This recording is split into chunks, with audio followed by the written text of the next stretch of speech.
This is Dynamics. And They're Off. It's also being simulcast on Steve Bix at the races. How about that? We think of everything. Yeah, this is quite a deal. Anyway, we'll start with the And They're Off portion, and this year's Triple Crown season, guys, I think there's winners and losers besides California Chrome and everybody else. Los Alamitos, a small track in California, which happens to be picking up the Hollywood Park dates as Hollywood Park has gone out of business. Los Alamitos is now the home of California Chrome, who trains there. What better publicity could a racetrack have than having California Chrome call it their home track? Steve, it's kind of like Smarty Jones in Philly Park. Exactly. Except this is even more so because you're talking, it's not even a thoroughbred track, basically. You're talking about a track that's not known for thoroughbreds, that most people don't know anything about. And the fact that this horse is here, and the only reason he's there is that he was forced to be there. It's not by design. Yep. It's a great story, and I've brought this up with Rick Hammerly repeatedly as the whole process has been unfolding, because it comes at a great juncture where California is in this transition and this period of uncertainty, and here is a California sire and the Cal breeding program getting a big bonus, and Los Al, who's going to start their meet at the really right at the conclusion of the Triple Crown. It's a real kismet situation, and frankly, as the momentum has built through this whole thing, it has that magical, touched by an angel feel to it. Very California of you there, Steve. Way to go. Very hippy-dippy there. It's a great story for Los Alamitos. That is publicity that literally money cannot buy. The other winner this season, we're here. It's the New York Racing Association. It's Belmont. We'll hear from Martin Panza in a couple of minutes. This day of racing Saturday, it's a Breeders' Cup level day, and I'm talking about the Saturday Breeders' Cup, not the Friday. This is a Breeders' Cup. If you forget the international, this is a Breeders' Cup card Saturday. Well, if the Breeders' Cup doesn't come to Belmont Park soon enough, this is going to expand into October. That's exactly right. It's really true. In fact, I said that yesterday, and this is a discussion we've had repeatedly. Imagine the $6 million Jockey Club Gold Cup and the $3 million Flower Bowl and the $5 million Joe Hirsch, etc. You know what it has going for it, too, is history. You have from Breeders' Cup 1984 on. So you say, all right, won the Breeders' Cup Classic. But, to win the Jockey Club Gold Cup and the Man of War and these big races, the Joe Hirsch Surf Classic and the Vosburg, these are races that are named after historical people, historical things, and it's been around for such a long time that a lot of all the trainers in New York, why are you going to want to go 3,000 miles if you're going to get same kind of money win these kind of races, and it's going to count just as much as in the championships. Yeah, I think it's going to be very interesting to see how much it affects the Breeders' Cup site committee decisions here going forward. Next year. Del Mar is very much in the mix. And Keeneland. And Keeneland. Nobody is a bigger proponent and supporter of the New York Racing Association. But to be fair to the Breeders' Cup, there were periods when they had been willing to come here, when there were problems of infrastructure, the franchise debate, the uncertainty about what was going to happen when the franchise was being up for renewal and so forth. So there were some things that kind of conspired against, and it built into now this sort of awkward tension. Then, of course, there was Churchill that needed to get it back to Louisville because of the city tax situation. Don't forget so there's a lot of working parts to this. Don't forget there was a while where Churchill did not want it anymore. Yes. That, I think, was a little bit of a standoffish. I think it's currently true. They're not interested, and that's what opened the door for Keeneland to say, hey, we'll bring it to Kentucky. Churchill's not interested. Anything that gets rid of the poly track is okay by me. Okay. Got rid of 2 poly tracks. Let me just say, for our And They're Off viewers, Steve and I, right after the post-position draw, caught up with NYRA Vice President Martin Panza. So here is the interview we had with Martin Panza on the great Belmont Mega Day coming up. We're here with Martin Panza, the Vice President of Racing Operations. Actually, your title's too long and I don't even know it, but he's the man responsible for the great card Saturday that the New York Racing Association has put together. Martin, we not only have a Triple Crown on the line, we have a heck of a lot of other races that have been moved to Saturday. Tell us about the Mega Day strategy, and it's worked out really well. Well, we just looked at how can we build this day to be bigger. We've got 10 stakes races that day, 9 graded stakes, 6 grade ones. We figured, look, we know there's going to be anywhere from 60 to over 100,000 people here. Let's put our best foot forward on that day.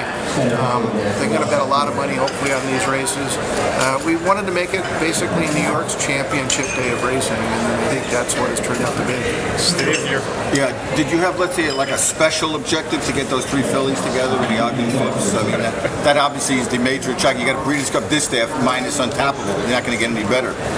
Sure. I mean, that was one of the first calls I made was to Richard Mandela saying, hey, I've got a race for you for $1 million in June. Can you make it? And he's like, yeah, we'll be there. So that was the hardest part. And then just talking to local guys into putting closed hatches and Princess Silmar in.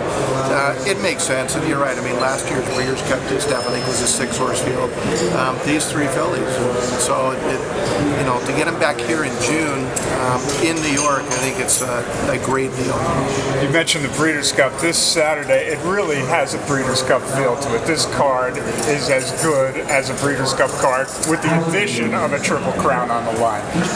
Yeah, I'm very pleased with it. I mean, as a racing secretary or a director of racing, you could always use that one more horse. I mean, this morning we were calling some people saying, come on, go in there.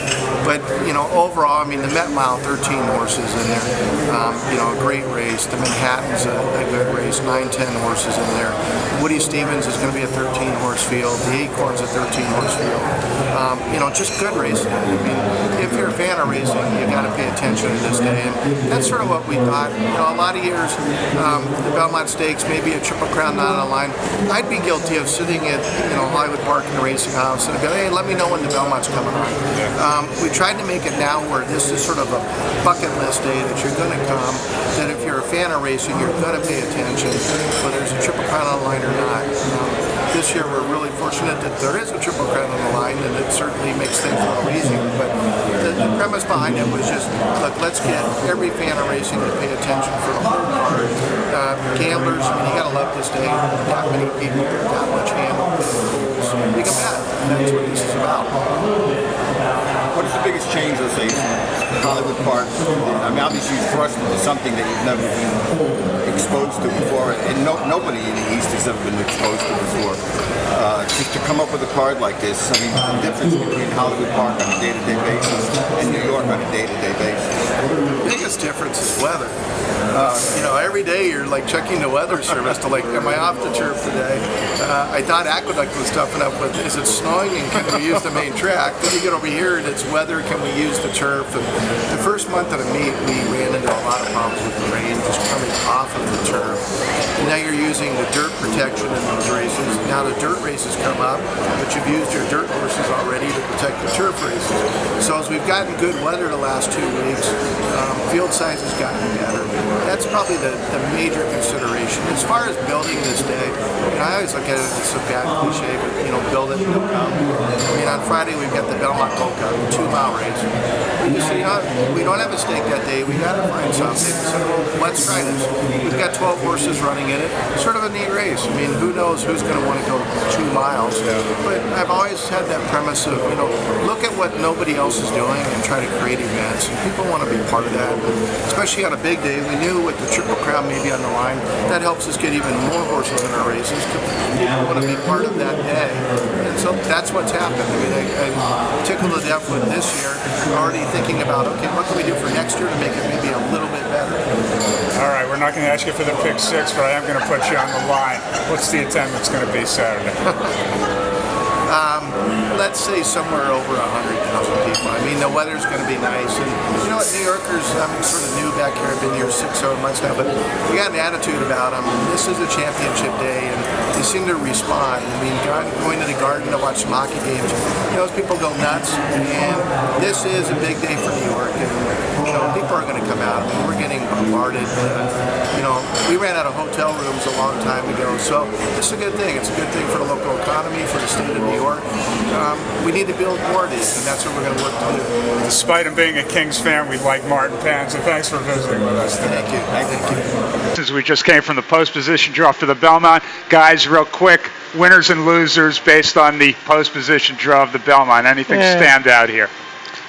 Well, I think, a horse like General A-Rod, let's say, breaking from post 10, I think he's pretty committed now. He's going to have to break sharply and try for the lead or be right on the lead. So he's going to have to do that. Commanding Curve in post 4, it doesn't matter to him one way or the other. California Chrome in 2. You don't like to be inside in any kind of a race like that, but you know what? It's the best way to get around this racetrack. Don't save ground. There's plenty of time to extricate yourself out of any kind of situations. And according to what we just heard at the draw, that he's now had the same 3 post positions as Secretary? No, I don't think so. No, because Secretary was 1A in the Derby. I'm talking about the actual post position he broke, the stall he broke out of. Somebody wrote to me on Twitter that he left from the 10 hole in the Derby. I'm going to go with Steve on this one. But I didn't. Don't go by me. That's what they said. Tonalist from the outside. Anything there? It's not a favor. It's not a favor. Not crazy about it because, he's a horse with tactical speed. That's what you don't want on the outside because he can't take back, and he's not a horse that's really going to go to the front unless they try to duplicate his race in the Peter Pan. But he is capable right now in the way this reel is setting up of getting hung wide in that first turn. You guys have been here longer than me this week. Impressions of California Chrome physically from what you've seen this week? He's holding his flesh perfectly well. I think that, there's no way I can knock him for that. You're holding your flesh well. It's the Italian food in New York. I'm holding it in both. I'm holding it in both hands. The love handles. Anyone else impress you during your week here so far? Well, I have to say, besides everybody. Well, why ask then? Listen. From a physical standpoint, and I hate to say this in front of you, but Commissioner is an absolutely gorgeous-looking horse. So, whether he's good enough, I don't know. Waiting for Steve Bick to pick the AP Indy before I do this year again. The thing, Tonalist, I'm not crazy about the fact that he's only had 4 starts because you got to go way back to find a Belmont horse that won the race with only 4 starts. How far back?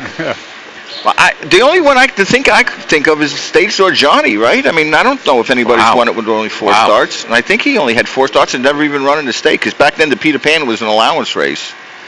So he also stopped the Triple Crown, believe it or not, because if Forward Pass had won that race, we would have the worst Triple Crown winner in history by far. Not the worst horse, but the worst scenario. Right, exactly. The absolutely worst Triple Crown. But I mean, a horse like a Tonalist, very professional, and that's why he could overcome the lack of racing and experience. Because he's got a great mind, and he's just a very good-looking horse, and he's doing everything right. But he's got to overcome that post. Steve Beck, who do you like this week? Well, who have you liked this week? Well, in terms of the horses that have arrived here that have been involved, I mean, it's hard not to be impressed as well with Ride on Curlin in terms of his physical appearance and prowess, and the way he's thriving as we move through this typically arduous campaign. And considering we've had this idiotic cacophony about changing the Triple Crown and reworking the Triple Crown dates, seriously? You've got 2 horses that have made 11 and 12 starts respectively that are thriving, that have gained weight and are coming into this as the 2 logical horses, to win this thing. We should change it because it's too hard on the horses. It's preposterous. I'll give you another horse, by the way, who's had a full 2-year-old campaign, and he looks unbelievable. Best I've ever seen him is Wicked Strong. Absolutely. Wicked Strong, his coat is gleaming. He's put on flesh. I think he looks terrific, and he's had he's had a good full campaign already. Right. We're going to stop it at half the field now. We only have a minute till Mr. Bick has to take a break, so we will ask you right now, who wins the Belmont Stakes on Saturday? Steve Haskell. Hey, listen, there's no way in the world I'm going off of California Chrome at this late stage. You never know what's going to happen in a mile and a half, but I mean, you got to stick with them. 2 absolute bombs that I think are going to run big in here are Medal Count and General A-Rod, who aren't even here yet. Steve Bick. I want to see this horse win, and there's nothing that has happened in these 3 weeks, and there's nothing about any of the circumstances that belie the notion that he can win this race.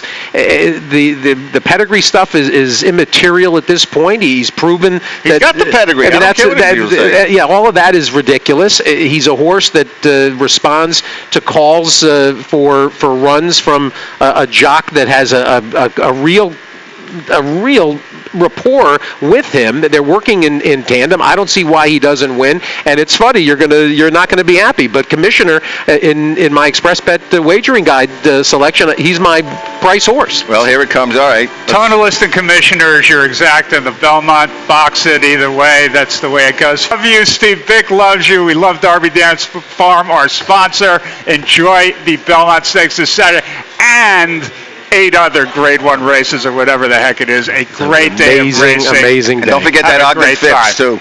Yeah. Ogden Phipps Beholder, and the Just a Close Game Hatches. and Manhattan and Princess of Acorn Silver. and on and on and on.